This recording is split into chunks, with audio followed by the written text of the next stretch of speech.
इस समय कीव से लवीव जाने वाली ट्रेन पर है। लवीव वो इलाका जो रूस के ताजा हमलों की जद में इस समय आ चुका है। हम वहां से भी आपके लिए रिपोर्ट्स देंगे, लेकिन इस समय जो एक बात सबको परेशान कर रही है वो ये कि पिछले कुछ वर्षों में कई युद्ध हुए हैं, लेकिन रूस यूक्रेन युद्ध वो पहला युद्ध है जब तीसरे विश्व युद्ध की इतनी स्पष्ट आहट सुनाई दे रही है।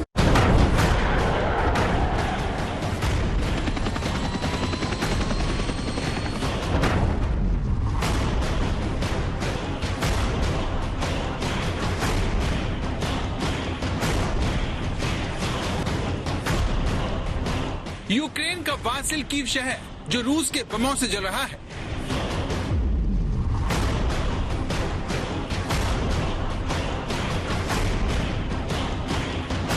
आग की लपटों में घिरा यूक्रेन का एक आयुध डिपो है जो पूरी तरह तबाह हो गया।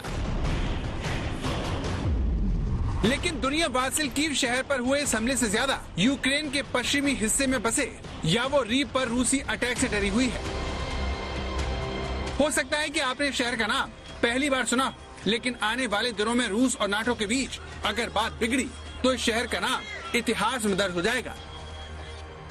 आखिर ऐसा कैसे होगा, ये जानने से पहले शहर में हमले की तस्वीर देखिए। तस्वीर में एक इमारत जल रही है। आग की लपटें बिल्डिंग को जला रही हैं और कुछ सैनिक बाहर घूम रहे हैं। यावोरिव पर रूस ने रविवार को हमला किया। अचानक रूस की मिसाइलें इस शहर पर बरसने लगी और सब कुछ तबाह हो गया। यावोरिव की इस इमारत पर सबसे तगड़ा हमला हुआ। वहाँ पर चारों तरफ आग और बर्बादी दिखी। रूस की मिसाइल से इतना बड़ा गड्ढा बन गया कि उसमें एक बड़ा ट्रक समा सकता है।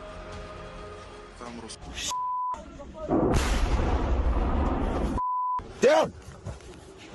No, it's a plane. You only have 6. That's another one. No. Yavoriv Ukraine के पश्चिम में स्थित है। अभी तक रूस ने Kyiv, Sumy, Kharkiv, Dnipro, Mariupol, Kherson और ओडेसा पर हमले किए थे।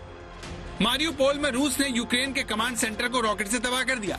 पूरा शहर जल रहा है, लेकिन दुनिया यावोरिव को लेकर चिंतित है। इसकी सबसे बड़ी वजह उसकी लोकेशन है। यावोरिव यूक्रेन के सुदूर पश्चिम में स्थित है, जहां यूक्रेन की सेना का सैन्य अड्डा है जो 360 स्क्वायर किलोमीटर में फैला हुआ है, जिसमें यूक्रेन की सेना के सबसे प्रमुख हिस्सों के ठिकाने हैं। यहाँ यूक्रेन की सेना के कई ट्रेनिंग एरिया हैं, लेकिन सबसे बड़ी बात यह है कि यावोरिव का ये इलाका पोलैंड के बेहद करीब है, जहाँ से पोलैंड का बॉर्डर सिर्फ 25 किलोमीटर दूर है। पोलैंड एक नाटो यानी उत्तर अटलांटिक संधि संगठन का हिस्सा है। इस तरह रूस की मिसाइलें नाटो देशों के दरवाजे पर फट रही हैं। कि अगर नेटो या अमेरिका बोलता है कि हम आपको बहुत सारा मदद देंगे, आपको हथियार देंगे, आपको सब कुछ देंगे, लेकिन वो आएंगे कैसे यूक्रेन के अंदर? बड़ा सवाल ये है। वो सिर्फ जमीन रास्ते से आ सकते हैं, रेल से या रोड से।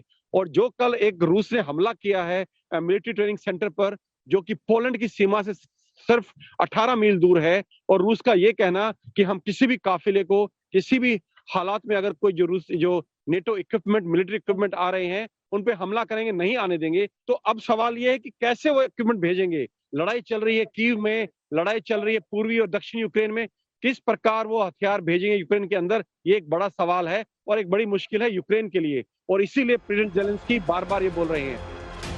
यूक्रेन के जिस सैन्य अड्डे में जख्मी सिपाहियों को इलाज के लिए ले जाया जा रहा है, वहाँ पर अमेरिकी सेना कई बार सैन्य अभ्यास कर चुकी है, जो रूस के हमले से पहले चली गई, लेकिन यूक्रेन की मदद के लिए हथियार छोड़ गई। पूरी दुनिया जिस बात से डरी हुई है वो नाटो का आर्टिकल 5 है, जो कहता है कि किसी सदस्य देश पर हमले का जवाब सभी नाटो देश देंगे। रूस ने यावोरिव के सैन्य अड्डे पर मिसाइल बरसाकर 35 लोगों को मार दिया, वहीं 134 लोग घायल हो गए। रूस का दावा है कि उसने हमला करके यूक्रेन को नाटो देशों से मिलने वाली हथियारों की एक बड़ी खेप को तबाह कर दिया और विदेशों से यूक्रेन के लड़ने आए किराए के 180 सैनिक भी मार गिराए। टैक्टिकल ट्रांसपोर्ट एयरक्राफ्ट AN-32 बनाने वाले प्लांट पर आज प्रहार किया गया है। वहां पर आग ही आग हर तरफ नजर आई है। दरअसल अब जो कीव की ओर बढ़ती हुई रूस का शिकंजा है, उसमें जो सामरिक तौर पर महत्वपूर्ण इलाके हैं, जो औद्योगिक हिस्सा है, जिस तरीके से खार्किव में हमने औद्योगिक हिस्सों की बर्बादी देखी है, उस तरीके से अब यूक्रेन की राजधानी कीव में भी उन हिस्सों पर प्रहार किया जा रहा है और इन इलाकों पर अलर्ट बहुत ज्यादा बढ़ा दिया गया है। जिस इलाके में हम मौजूद हैं, यहाँ से से बहुत स्पष्ट धमाकों की आवाजें बार बार रह कर आ रही हैं और एक तरह से वो आशंकाएं गहराती जा रही हैं कि कीव कब तक रूस के शिकंजे से दूर रह पाता है। यूक्रेन पर हमले के 19वें दिन रूस लगातार यूक्रेन के सैन्य ठिकानों को निशाना बना रहा है। ये देखिए किस तरह से रूस यूक्रेन के आर्मर्ड व्हीकल्स को चुन चुन कर निशाना बना रहा है। लेकिन यावोरीव पर हमले ने बता दिया है कि पुतिन यूक्रेन पर शिकंजा कसने के लिए कुछ भी कर सकते हैं, भले ही इसके लिए उन्हें नाटो के दरवाजे पर ही क्यों मिसाइल न गिरानी पड़े। इस हमले के बाद यूक्रेन के राष्ट्रपति जेलेंस्की ने नाटो देशों को चेतावनी देते हुए कहा कि पुतिन का अगला निशाना नाटो देश हो सकते हैं। हमें डटे रहना है, हमें लड़ना ही होगा, हम जीतेंगे। मैं ये जानता हूँ, मुझे इसका यकीन है। हमारे लोगों की विजय हो, यूक्रेन की विजय हो।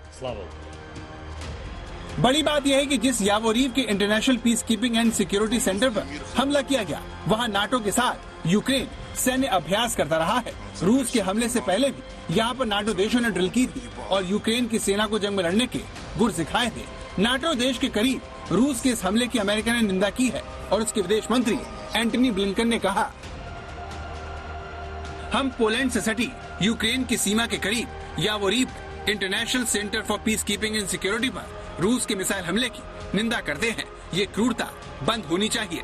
वहीं अमेरिका के national security adviser Jake Sullivan ने कहा कि अगर रूस ने नाटो देशों पर हमला किया तो बड़ा हमला किया जाएगा।